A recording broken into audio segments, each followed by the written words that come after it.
Dad, I'm standing in front of an empty house with a for sale sign. Where are you guys?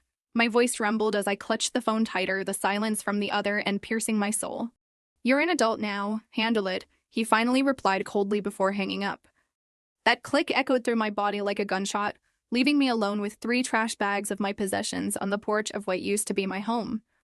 I never imagined that being abandoned would lead me to discover a $412,000 inheritance my parents had stolen from me, or that their 247 desperate calls would begin only after I built something meaningful without them. Standing there in the fading light, I had no idea that this betrayal would become the foundation of something that would change not just my life, but hundreds of others. When I drove 5 hours back to my hometown of Medford for spring break, I never imagined that the moment I stepped out of my car would be the moment my world would come crashing down. Right in front of me, the house I grew up in stood hollow and empty. A bold FORSALE sign planted in the middle of the front lawn announced the truth like a slap in the face. The curtains were gone. No car in the garage. No lights. No sounds. I thought I had the wrong address until I noticed the street lamp with the crack I once tripped over in elementary school. Everything was in the exact same place I used to call home, except it wasn't mine anymore. 3 black trash bags sat squarely on the front steps. I staggered up the porch, head spinning. My trembling hands untied one of the bags. Inside were the red sweater my mom gave me last winter, a few textbooks, and a cracked photo frame showing me standing between my parents at my high school graduation. I called my mom. No answer. I tried my dad. After 3 rings, he picked up. I'm standing in front of the house. Where is everything? What is going on, Dad? My voice cracked with panic. His voice was flat, emotional as, we moved. Don't make a big deal. Figure it out yourself. Wait, what are you saying? You moved without telling me? I couldn't believe what I was hearing. You're an adult now, handle it. Before I could say anything else, he hung up. The cold click from the other end hit me harder than any words could. I called again. Busy, then it went straight to voicemail. I tried my sister. No answer. In disbelief, I dialed again. A 3rd time. A 4th. But there was only silence. I stood frozen as the light of the afternoon began to fade. The wind whispered through the bare branches in the front yard, where my sister and I used to hang Christmas lights every year. Everything suddenly felt unfamiliar, like a half-minus forgotten dream I never wanted to revisit. One question echoed in my mind. Did they ever really consider me part of the family? I didn't cry. I couldn't. Not because I was strong, but because everything had happened so fast that even my emotions couldn't catch up. I gathered each heavy trash bag and stuffed them into my cart trunk, as if I were collecting the shattered remnants of a life I no longer belonged to. That night I stayed at a roadside motel. The bed creaked with every move, and the thin blanket felt colder than the silence I'd been left in. I unpacked what I could: some notebooks, a few winter clothes, an old laptop, and a small journal with a bent cover. No letter. No note. Not even a scrap of explanation. Only silence. And 3 trash bags.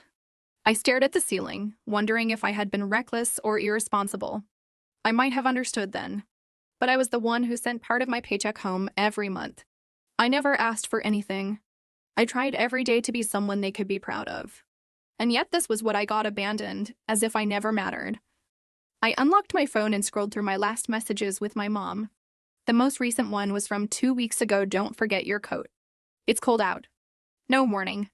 No clue. That was when I understood. If they chose to erase me from their lives, I'd do the same. Not out of hatred, but by walking a path they'd never be part of again. I opened my laptop and created a new folder, named it New Beginning. Lying on that motel bed, soft yellow light from the bedside lamp casting blurred shapes on the ceiling, I couldn't sleep. Memories surfaced like bubbles in water, moments I used to treasure as proof I had a home to return to. I was always the safe child. Never loud, never demanding. While my classmates went out on weekends, I stayed in to study. When parties happened in the dorm, I worked extra shifts at the library. Every time I received scholarship aid, I wired some home to Mom. Sometimes $50. More if I earned extra at the campus cafe. It never felt like a duty. I just wanted to help. To be seen. But in our house, the one who got protected was not me. It was my younger brother, Kyle. Kyle is 3 years younger. He struggled academically, changed schools 3 times in 2 years for being a bad fit. He was once caught smoking behind the high school and even shattered a neighbor's window during an argument. Yet every time something happened, Mom rushed to his defense. He's just a kid. He doesn't know better. Boys are impulsive sometimes. At least he doesn't run away like some kids do. And me? I never ran away. But I was the one left behind. Once in 11th grade, I won second place in a statewide essay contest and was invited to be honored at the school board meeting. I was so excited I invited the whole family. That night, Dad said Kyle had a stomachache. No one came. I stood on stage alone, hands cold, eyes trying not to scan the empty chairs. Kyle once got suspended for spray manus painting an OMORELAES on a school wall. Dad met with the principal, came home angry, but still gave him a motorbike for his 17th birthday. Me? I got a $20 gift card. It was never about the money. I just wanted fairness. But in our house, silence, obedience, and sacrifice seemed to be the easiest things to forget. Now I don't have to wonder anymore. They made it clear with their actions. They threw me out, along with 3 trash bags. I scrolled down old texts with Kyle. The last one I sent was "Don't stay up gaming too late, finals are coming." His last message? A thumbs minus up emoji. Sent almost 4 months ago. Looking back now, I find it absurd. They had arranged everything behind my back. Selling the house, moving out, without a word, without a trace of remorse.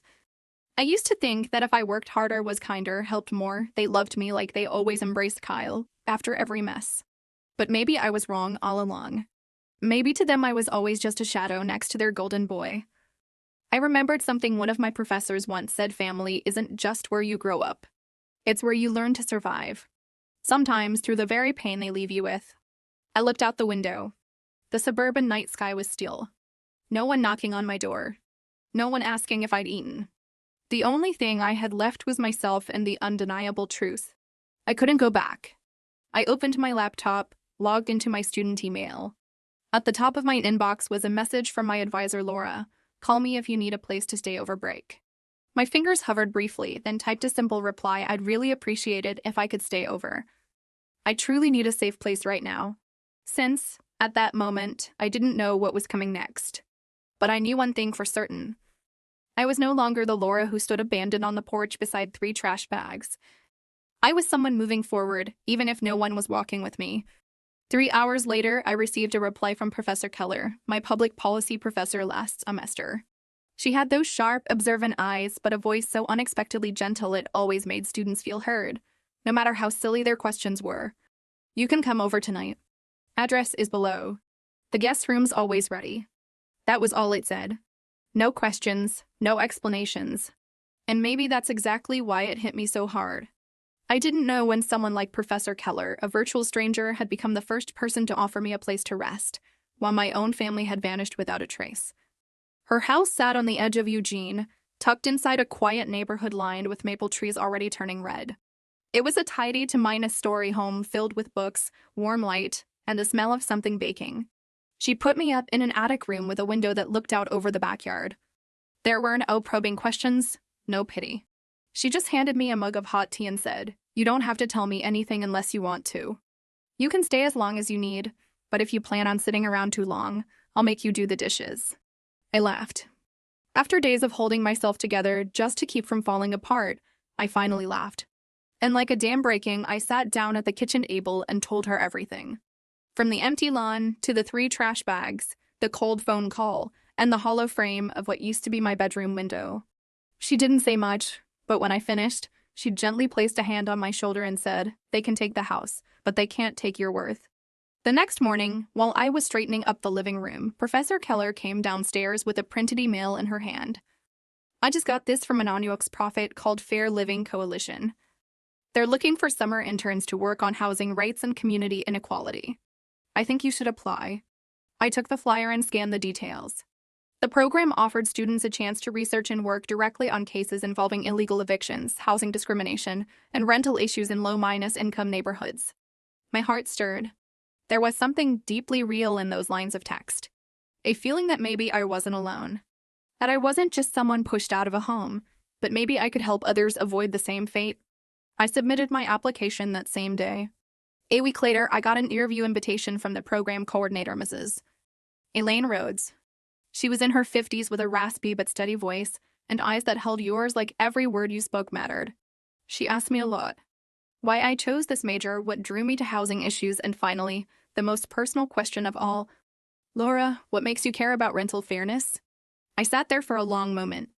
I had prepared a professional answer, something like I'm interested in community rights. But in the end, I just told the truth. Because I know what it feels like to be left behind. To be treated like you don't exist in a home that used to be yours. I don't want anyone else to go through that. She didn't reply right away. Just nodded. 3 days later, I got the official offer. I had been selected.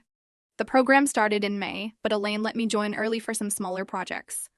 I was assigned to work with a team of attorneys who helped tenants being forced out of their homes before their leases ended, especially students and immigrant workers.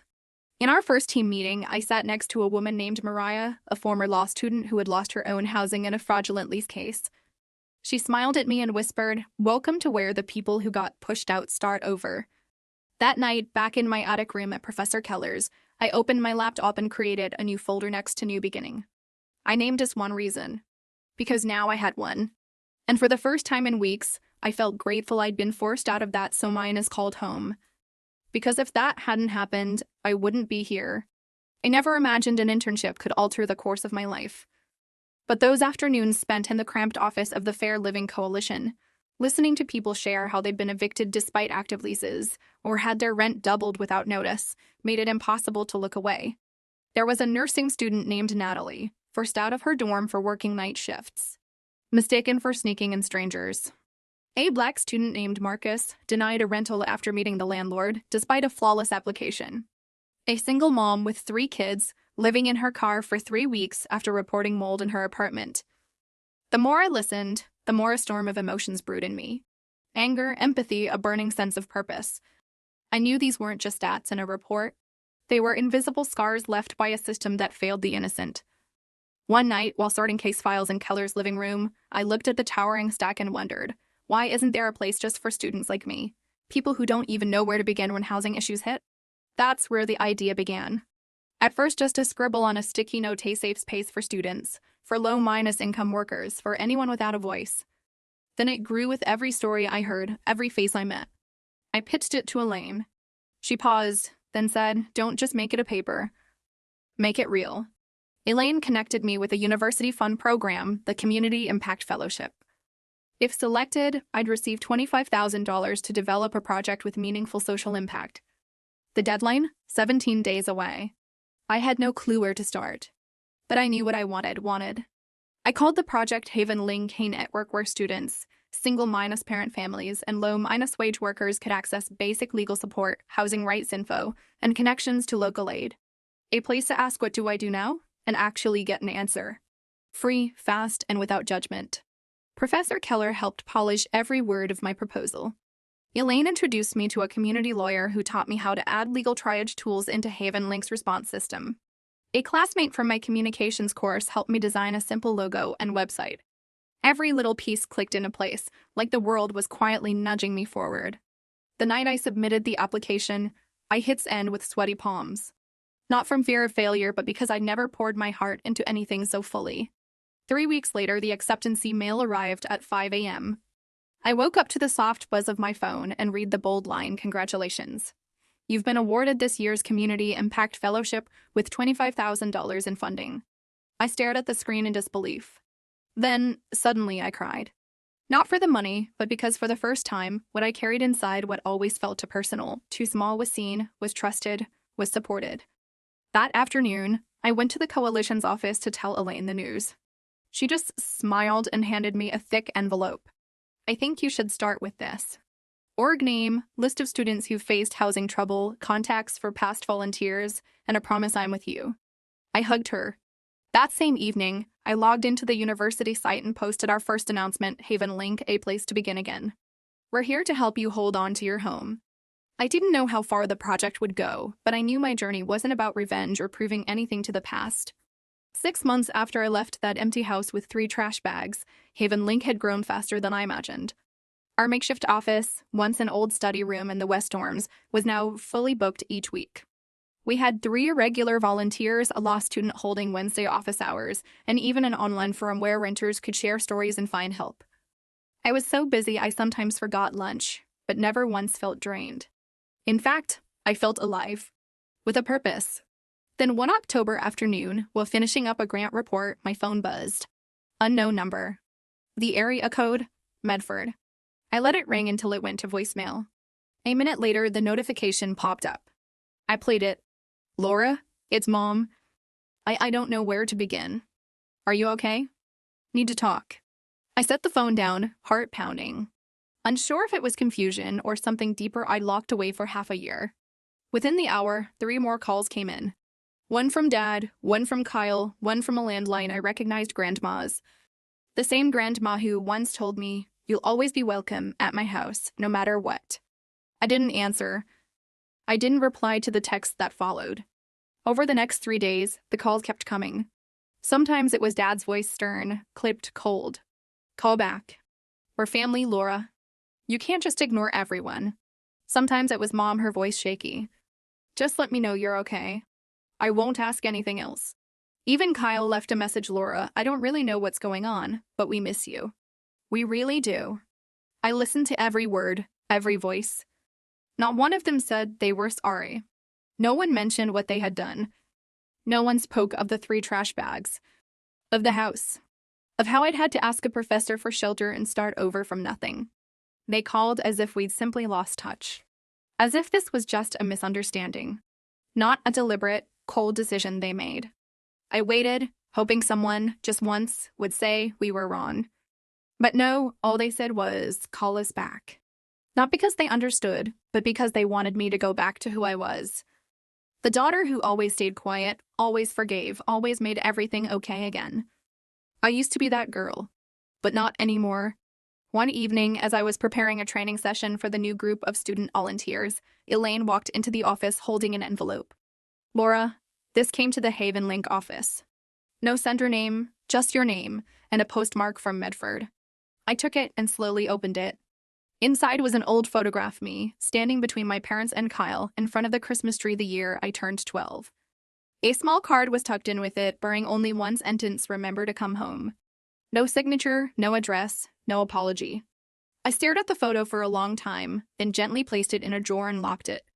Not because I was angry, but because I no longer expected anything from people who couldn't acknowledge their own mistakes.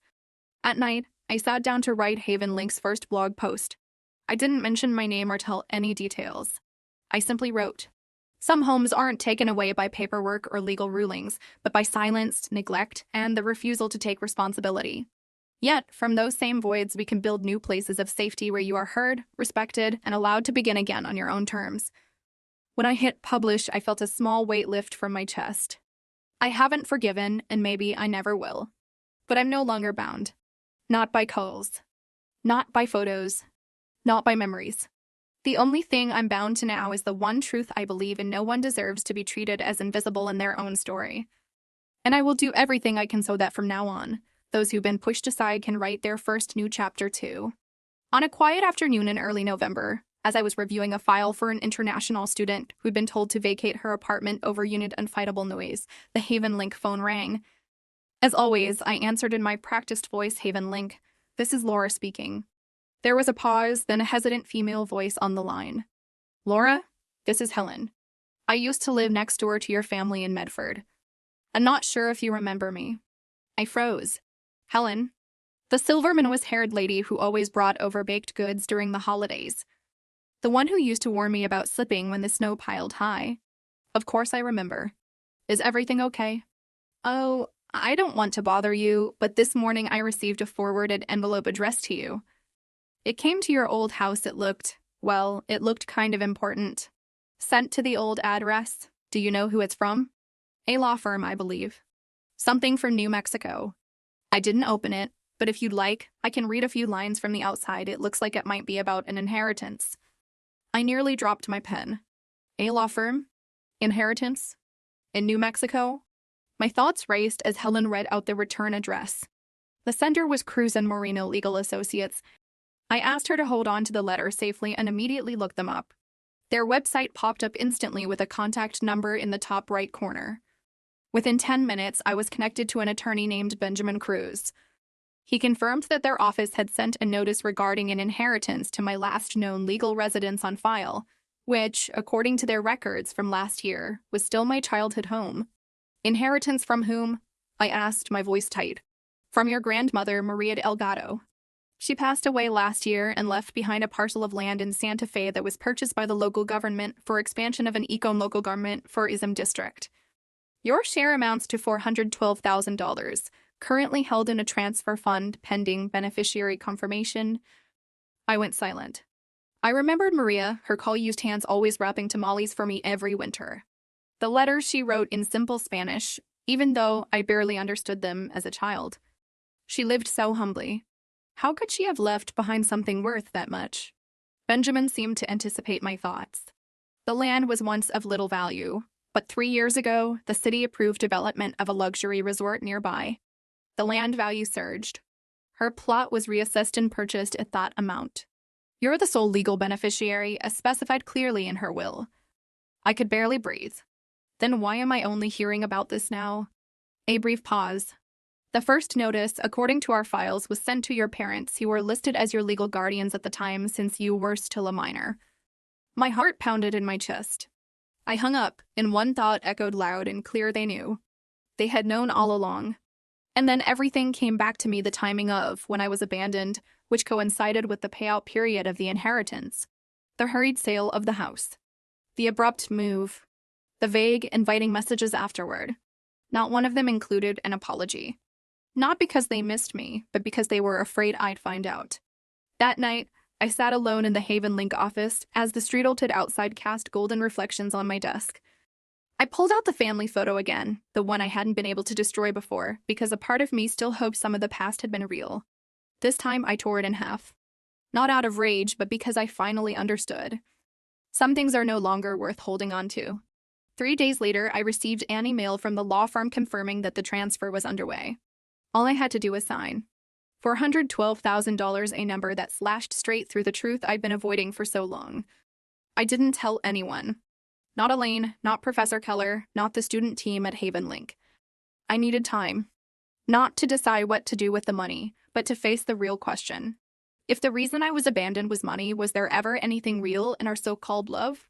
Less than 2 weeks after I got the inheritance confirmation, I received another email. This time from the Watkins Social Impact Fund.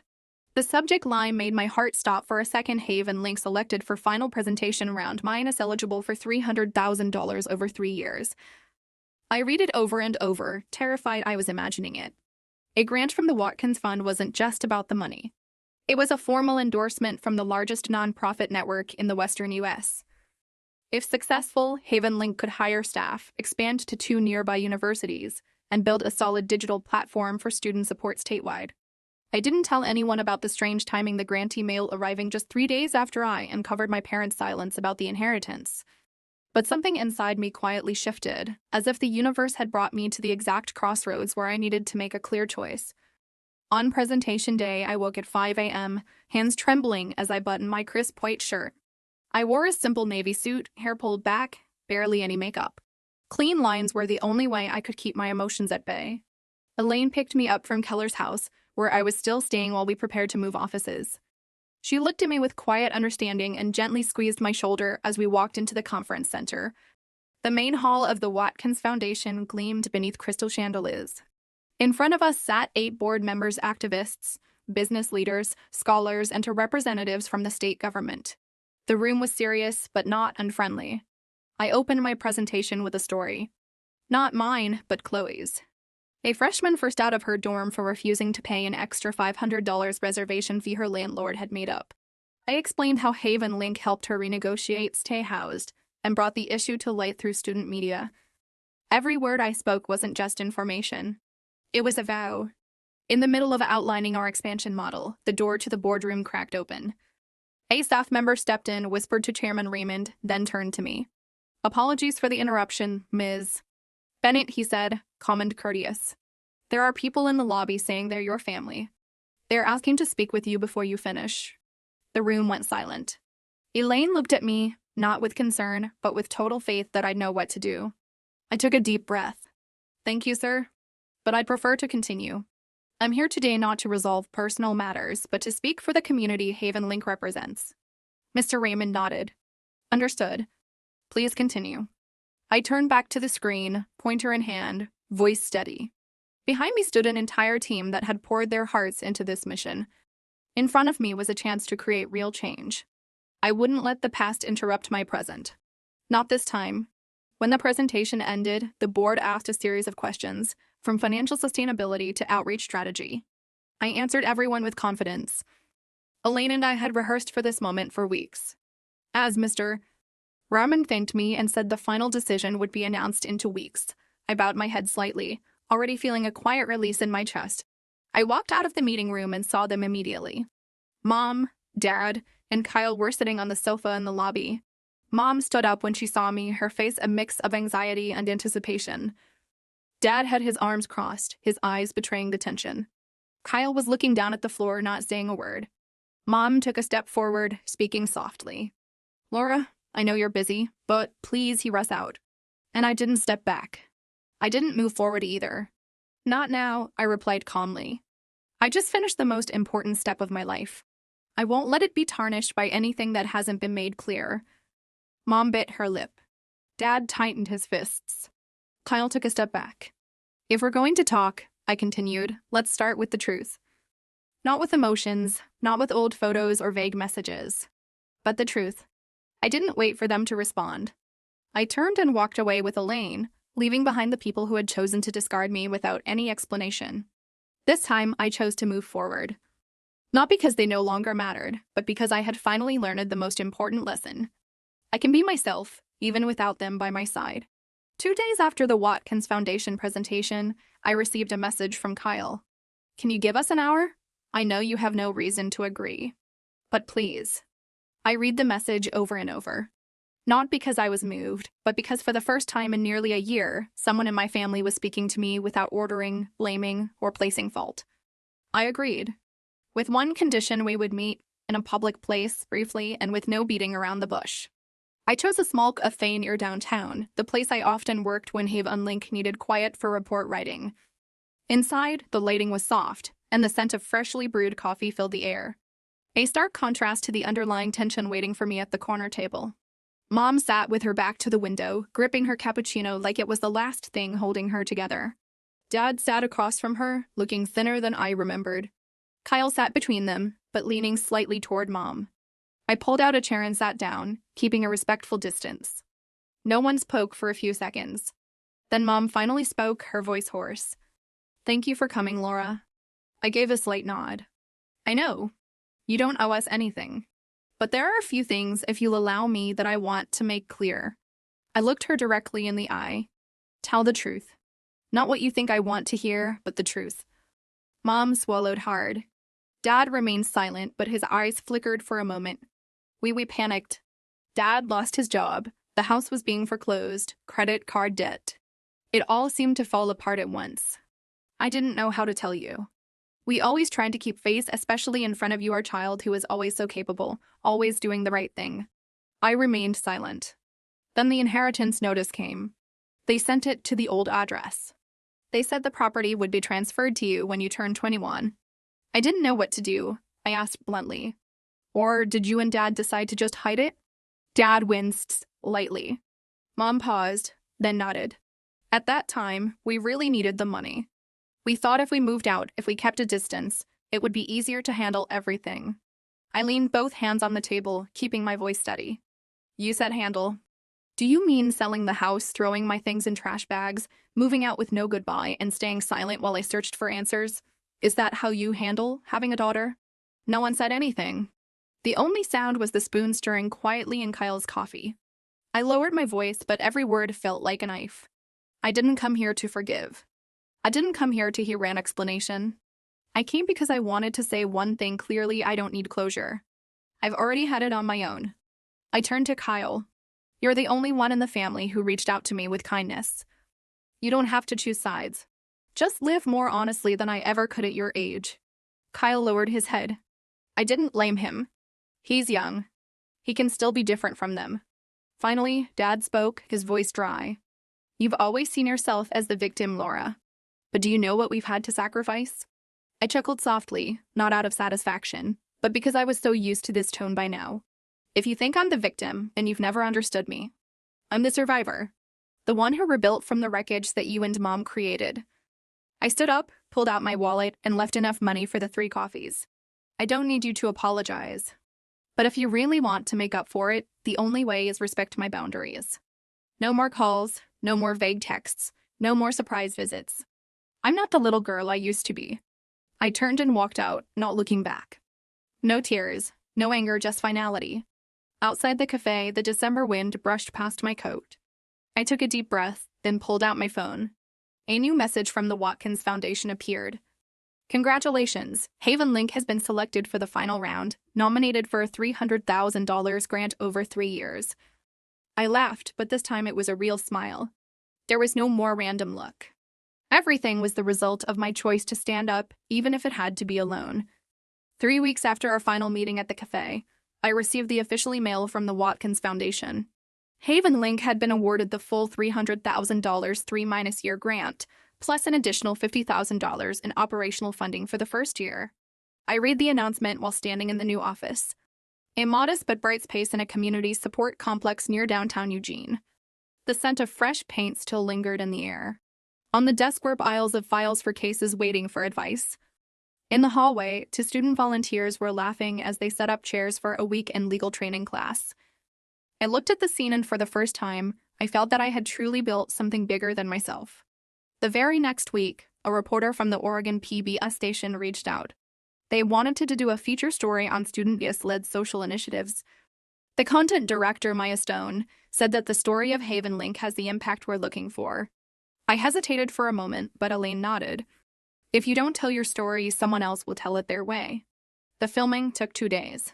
They shot at the office, the community classes, and during a legal consultation where I was talking to a young couple being forced to sign an unfair lease. Maya was very skilled. She didn't push me into emotional corners, but she didn't let me avoid questions about the motivation behind what I do either. At the end of the segment, she asked, if you could go back to that day, standing in front of the empty house and the 3 trash bags, what would you say to yourself? I thought for a long time. Then I said I'd say don't focus on what you've lost. Focus on what the pain will teach you to build. The program aired on Sunday evening. I didn't watch it live on TV. Instead, I sat alone in the Havenlink office, responding to every thank you note and partnership offer that had come in from community organizations across the state after the broadcast. On social media, the hashtag Havenlink spread quickly. Some former students shared stories of being unfairly evicted. A single mom messaged Dee to say that after hearing my interview, she decided to file an official complaint instead of walking away in silence. Not long after, a representative from a community investment fund invited me to speak at a national youth leadership forum. And then, silence. No texts, no calls, not a single word from my family. No one acknowledged the TV segment. No one sent congratulations, no questions, no late apologies. At first, I thought I might feel hurt. But in truth, the only thing I felt was release. I realized I didn't need their validation anymore. I didn't need them to come back. And I no longer had anything to prove to people who had once chosen to walk away. One late afternoon, as I stood by the office window, looking out into the distance, Elaine walked in. She gently placed a sheet of paper on the desk. It was her request for temporary leave. I'll be going to Belgium for 2 months to take care of my mother. But before I go, I have one question for you. I turned around. What are you planning to do next? I looked at her, then at the big board on the wall, filled with upcoming initiatives, from building a mobile legal-aid center to partnering with the university to include housing rights and student orientation. I smiled. I'm going to do what Havenlink was born to do. Keep a roof over the heads of those who no longer have a place to return to. Elaine nodded, her eyes full of trust. That evening, I returned to my small apartment near Alton Baker Park, sitting at my old wooden table with a warm cup of tea. Outside, the street cast a soft glow through the window. I opened my phone and looked at my contact list where my mom, dad, and Kyle's names were still saved. But this time I didn't delete them. And I didn't call. I simply tapped the mute icon next to each contact. It wasn't avoidance. It was a choice. I chose to keep my peace, my clarity, and the quiet strength I had earned through the months I walked alone but never gave up. Because sometimes family isn't where you come from.